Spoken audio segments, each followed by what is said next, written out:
The entrance mist struck Tess Arlo's tongue with the taste of a chewed battery.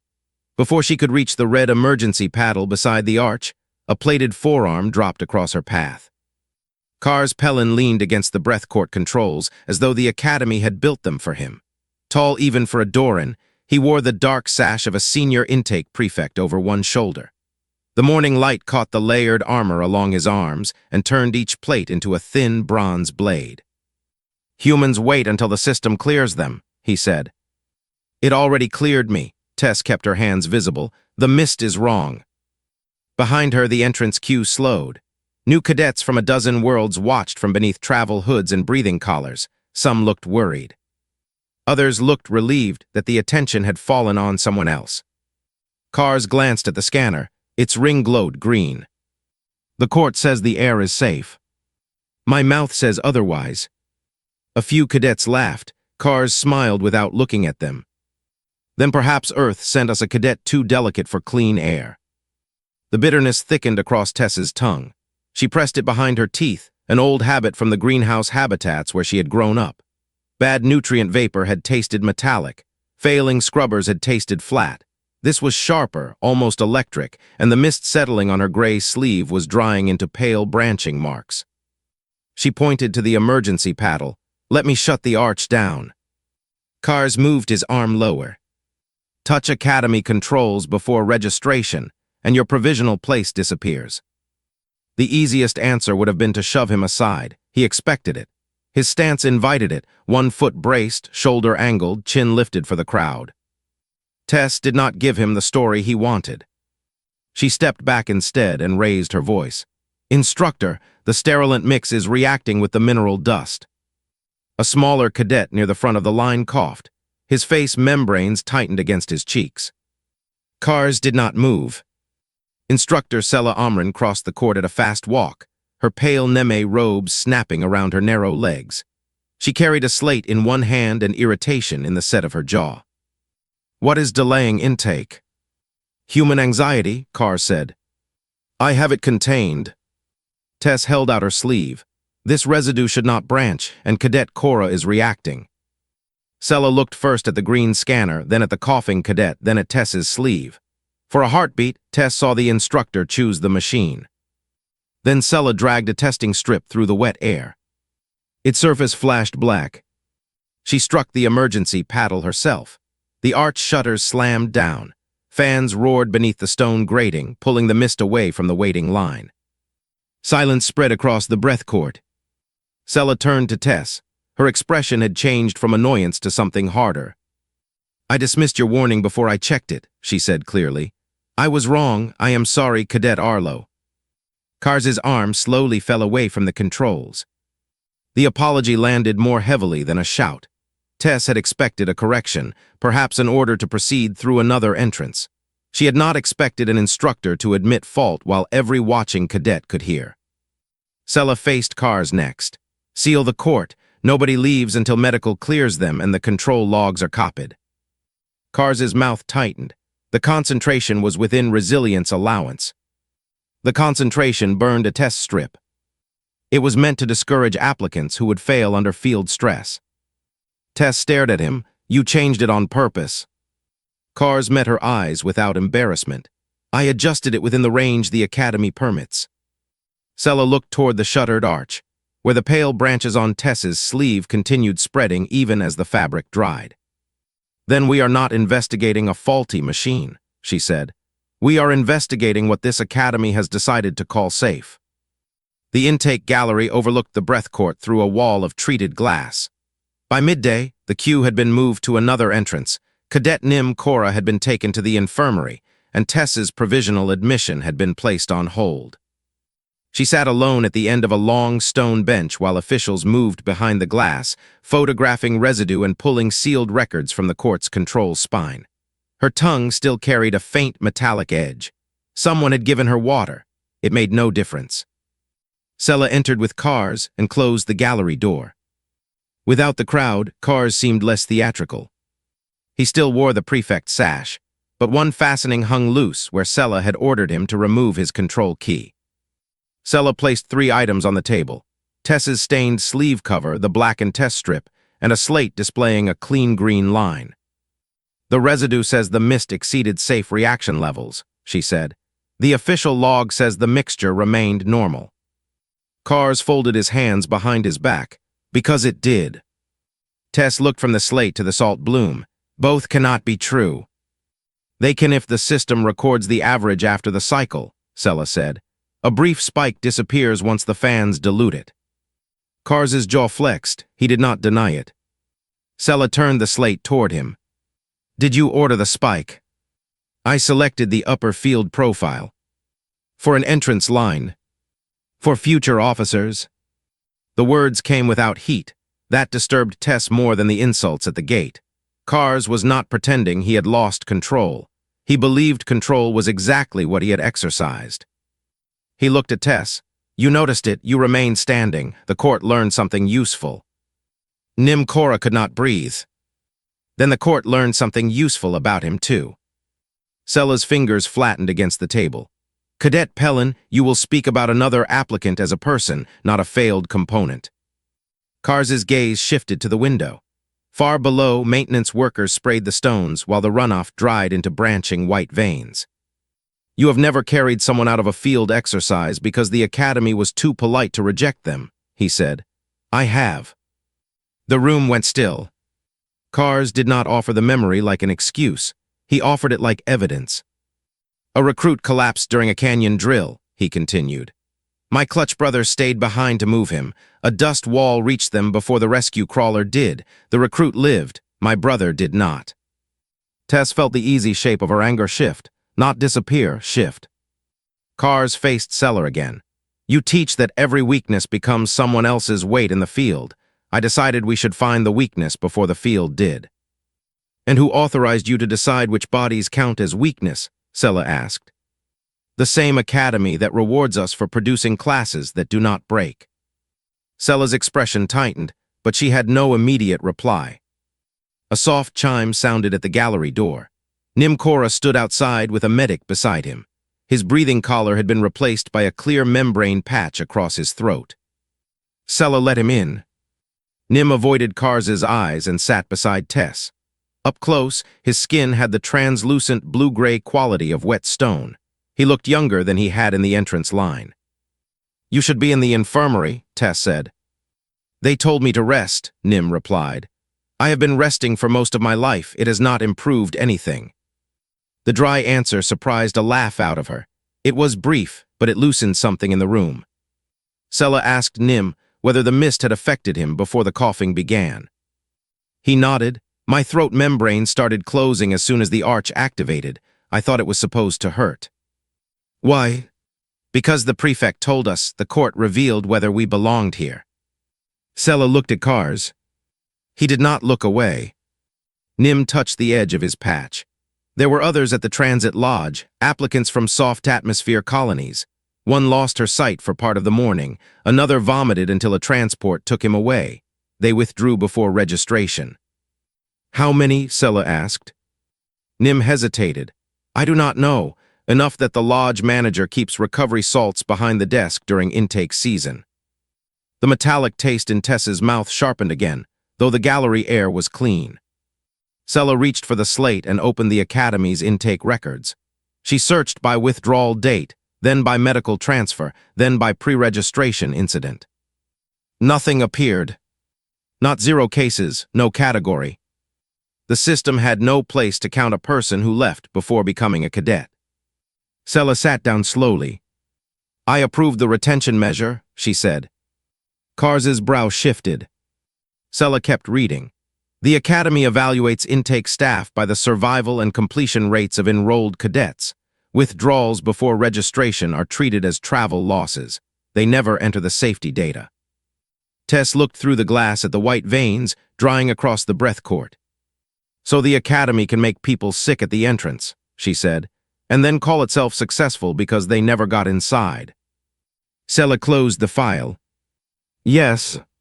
It was the quietest word anyone had spoken that day. By evening, Tess had a room but no uniform authorization. Her luggage sat unopened at the foot of a narrow bed in the provisional wing. Until the investigation ended, she could sleep on academy property but could not attend classes, use training equipment, or claim the title of cadet. Nim found her in the common room, studying photographs of the residue on her sleeve. "You are still working," he said.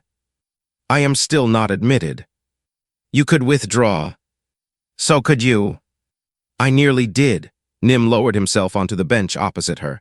"Then I heard the teacher apologize." Tess looked up. He touched the membrane patch at his throat. "Not because you were important, not because someone ordered her. She saw she was wrong and said it while everyone was listening. I had never heard an instructor do that." The comment stayed with Tess after Nim left. She had spent the afternoon thinking of Sella's apology as the first good thing that had happened at Talus Reach. Nim had heard it differently. To him, it had been proof that the academy might still contain people capable of changing direction. Tess returned to the photographs. The residue did not form evenly. The branches were densest where the court mist had crossed the mineral irrigation drifting up from the stone borders. Her family's greenhouse habitats had used similar mineral loops to bind airborne nutrients. When the mix was wrong, deposits formed along the most active pathways. The salt bloom was not merely proof of contamination. It was a map of where the reaction had traveled. She remembered the harvest wing at home after a scrubber fault had dusted every tomato leaf with bitter crystals. The central monitor had reported balanced air because the average across the habitat was acceptable. Her mother had ignored the average and followed the residue from leaf to leaf until she found a stuck nutrient valve. Nothing heroic had happened. They had shut the wing, washed the plants, and spent the night replacing filters while condensation ran down the walls. By morning, the crop had survived. That was how safety usually looked to Tess. Not courage after disaster, but someone taking an ugly little sign seriously before it became one. Talus Reach admired field rescues, decorated endurance, and built memorial walls for cadets who had held positions under impossible conditions. Yet the white branches on her sleeve told a quieter truth. A system could praise survival while training everyone to overlook prevention. The next morning, Sella summoned Tess to the intake gallery. The instructor had not slept. Fine silver shadows marked the skin beneath her eyes. "The review board will not suspend the court on residue evidence alone," she said. "Cars selected a profile permitted by existing policy. The logs cannot establish the duration of the spike. The board says we have an interpretation dispute." Nim's throat is not an interpretation. "I told them that," Sella's mouth tightened. "Procedure requires a controlled reconstruction." Tess understood before Sella finished. "You want me to go through it again? I want the board to witness the system under monitored conditions. You may refuse." "And if I refuse?" "Your provisional admission remains unresolved. Without a completed intake cycle, it will expire." There it was, not a threat from Sella. A machine-shaped trap built from rules that sounded neutral when read separately. Tess moved to the gallery window. Maintenance workers had scrubbed most of the white residue away, but thin traces remained in the joints between stones. What happens if the reconstruction shows a safe cycle? The board will close the complaint. Cars may face discipline for conduct, but the screening method will remain. And my admission? Likely canceled for disruption before registration. Sella did not soften the answer. Tess respected her for that, even while hating the choice. "Then I will do the test," Tess said. Sella was silent for a moment. "I am asking you to accept risk created by my policy." "No, the policy is asking. You are finally saying it out loud." Something in Sella's posture changed. Not relief exactly, but the acceptance of a weight she had been trying to name. "The reconstruction will be stopped at the first unsafe reading," she said. Tess thought of the clean green line beside the blackened strip. "Then make sure someone is watching something besides the reading." Preparations transformed the breath court into a test site. Portable sensors hung from the arches. Medical teams waited beyond the shutters. Transparent barriers separated the observers from the participants. The academy board filled the intake gallery above, their formal collars bright against the glass. Cars stood inside the court without his control key, but still wearing the prefect's sash. Nim had volunteered to participate after medical staff adjusted his throat membrane. Several other delayed applicants joined them, each positioned under a different section of the arch. Tess noticed the desert sky dimming beyond the academy walls. A veil of static dust stretched along the horizon, far enough away that no weather alarm had sounded. Sela followed her gaze. The front is not expected before evening. Expected by whose model? Tess asked. Sela looked at the sky again, then ordered an environmental monitor added to the test. Cars watched the exchange. Every variable cannot become evidence for fear. No, Tess said, but every ignored variable becomes a surprise. The court activated. Cool mist descended through the arch. Tess opened her mouth slightly and breathed through her nose, letting the droplets settle on her tongue. Clean mineral, mild antiseptic, no sharp electrical edge. Sensors remained green. Nim's throat membrane held steady. The first cycle ended without incident. A board member's voice came through the gallery speaker. Increased to the authorized field profile. Sela's hand hovered over the cutoff. Carr stood with his arms at his sides. This is the level used yesterday. Tess did not believe him. Yesterday's reaction had been sharper, but belief was not proof. The second cycle began. Mist thickened around her shoulders. The metallic taste appeared, faint but present. She checked her sleeve. A few pale grains collected near the seam, too scattered to form branches. Report, Sela said through the speaker. Reaction present, below yesterday's level. Cars exhaled through his nose. The sound carried satisfaction, but not triumph. He had expected the system to prove him right because he had lived inside its assumptions for years. The board ordered the cycle held. A minute passed. Then another. No alarm sounded, no strip blackened. The official display remained green. Tess's provisional status marker on the gallery screen shifted from review to likely rejection. Nim looked toward her. His expression asked the question nobody else could answer for him. Had they risked this for nothing? A dry wind struck the academy walls. The sound arrived first as a deep vibration through the stones, then as a hiss of dust against the glass. Blue static crawled across the outer towers. The environmental monitor flashed amber. Sela reached for the cutoff. The court reacted before she touched it. Every mist nozzle opened at once. A white sheet dropped through the arches. The taste hit Tess like a spark against metal. Nim folded forward, hands at his throat. Emergency shutdown, Sela ordered. The shutters descended halfway, stopped, and reversed.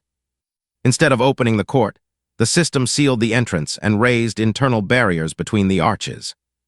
Clean air vents activated overhead. Not all of them. Streams of clear air poured toward cars and the other high-resilience cadets. The vents above Nim remained closed.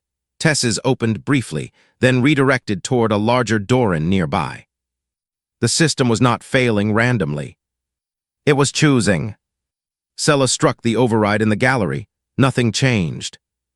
A mechanical voice announced that protective resources were being allocated according to survivability ranking. Cars stared upward as clean air washed over him, while Nim choked a few steps away. For the first time since Tess had met him, certainty left his face. He moved toward Nim. An internal barrier rose between them. Tess dropped to one knee beside the stone border. White branches raced across the damp floor, thickening where the mist crossed mineral runoff. The same pattern as her sleeve, only larger. A map. She followed the densest line to a recessed irrigation control. Sela, I need the border flush. The speaker crackled. The general irrigation is not part of the air system.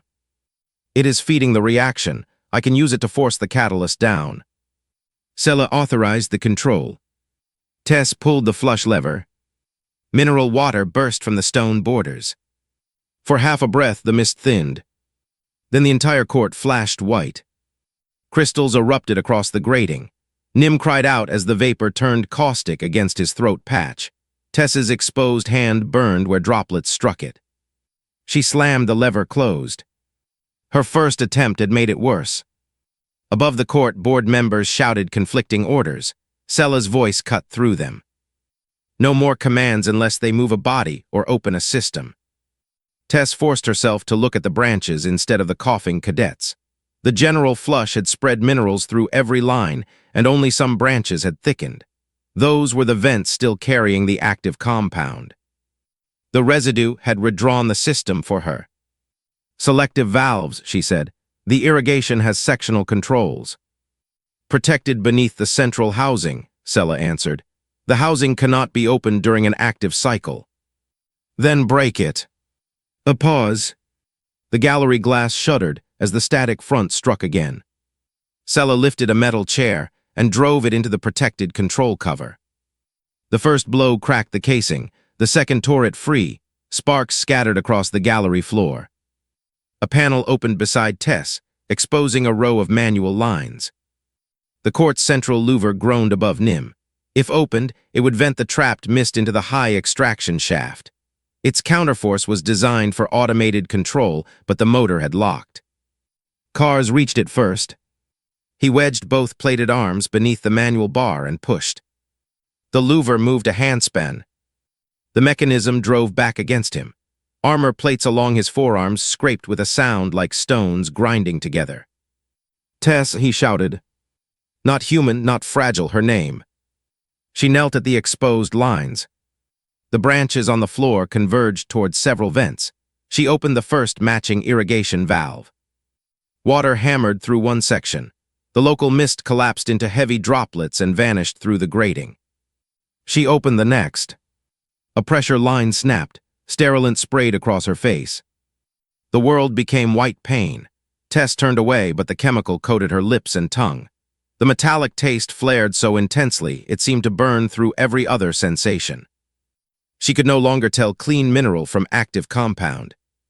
Her advantage was gone. For one terrible moment, panic rose in her chest. The Academy had been right about one thing: weakness became someone else's weight when a body failed. Then she saw the branches. Taste had found the first contradiction. It did not have to finish the work. The residue was already visible across the stone. Tess wiped her eyes and followed the pattern with her hands hovering above it. Dense branch, active vent, thin branch, cleared line. She opened another valve. Across the court, Kars's arms shook. One bronze plate split along its edge. "Release it," Sella ordered through the speaker. "You will lose the joint." "If I release it, the louver closes." His voice broke with effort. Nim had collapsed beneath the narrow opening. The little clean air reaching him came through the gap Kars held. Kars looked down at him. Years earlier, he had watched one person stay behind for someone who could not move. He had built an entire cruelty around never allowing that choice again. Now the choice was his. He lowered his stance and pushed harder. Tess opened the final valve. Nothing happened. The line indicator remained dark. "The last section is isolated," she said. Sella looked at the broken housing. There is a manual bridge beneath the board console. The board chair stepped between her and it. "That bridge feeds the entire intake wing. If you force it, we lose the court for the season." Sella did not argue. She shoved the console sideways, tore the bridge handle free, and drove it down. The Academy floor trembled. Water exploded through the final irrigation line. The white branches dissolved from their tips inward. Mist collapsed into rain. Extraction fans caught the falling vapor and dragged it through the louver cars still held open. The barrier between him and Nim lowered. Kars released the bar and fell beside the smaller cadet, one arm hanging at an unnatural angle. Tess crawled toward Nim. His throat patch had clouded, but his chest moved. Medical teams entered as soon as the shutters unlocked. They lifted Nim first, then Kars, then the other applicants. Tess tried to tell them which vents still held residue, but her words came out thick. A medic touched a light to her eyes and asked what she could taste. Tess opened her mouth. Nothing. Not metal, not mineral, not blood from the split inside her lip. Nothing at all. The review board reconvened in the intake gallery after the breath court had been vented and sealed. Tess sat wrapped in a medical cloak with a cooling patch across her mouth and hand. Nim rested in a support chair beside her. Kars stood at the far wall with his injured arm bound against his chest. The prefect's sash was gone. No one needed a speech explaining what the court had done. The emergency allocation map remained frozen on the central display. Clean air directed toward cadets ranked most likely to survive, while those most in need had been left behind. Sela faced the board. The entrance system did not reveal weakness, she said. It created danger, erased the people harmed before registration, and then used that absence as proof of success. I approved the measure that rewarded those results. My responsibility is part of the record. The ruling that followed was narrow and immediate. The resilience-ranked entrance profile was suspended. Applicants who had withdrawn after medical incidents were offered renewed review. Intake safety would be measured from first contact with Academy property, not from successful registration. No one claimed that every training standard was wrong. No one declared every body equally suited to every field role. They changed what the evidence had proved false. Kars was removed from prefect authority. Expulsion was considered and rejected, not as mercy, but because departure would let him leave the work of correction to others. He would remain under supervision, assist medical staff in contacting harmed applicants, and serve at the breath court without authority over those entering it. When the board asked Tess whether she wished to continue her admission, the cooling patch pulled painfully as she smiled. Yes. Her voice sounded strange without taste anchoring breath and saliva in her mouth, but it remained hers. Sela completed Tess's registration by hand because the court controls were still dead. Before pressing her seal to the form, she paused. The Academy may try to turn what happened into a story about extraordinary human senses, she said. Tess looked at the white residue trapped in the seams of the floor. Then do not let them. My tongue found the problem. The pattern proved it. The system has to work when I am not standing beside it. Sela pressed the seal down. It will. Weeks later, the breath court reopened with independent chemical monitors, manual vent access, and no survivability ranking hidden inside the emergency system. Tess approached it in a cadet uniform. Her sense of taste had not returned. Meals were texture and temperature now, and the healers could not promise when that would change.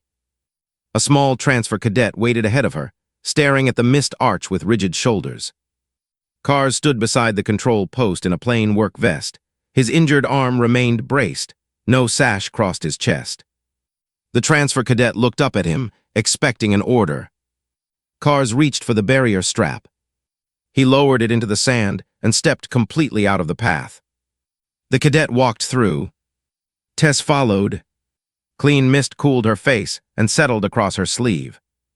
When she emerged into the Academy, the gray fabric was still unstained.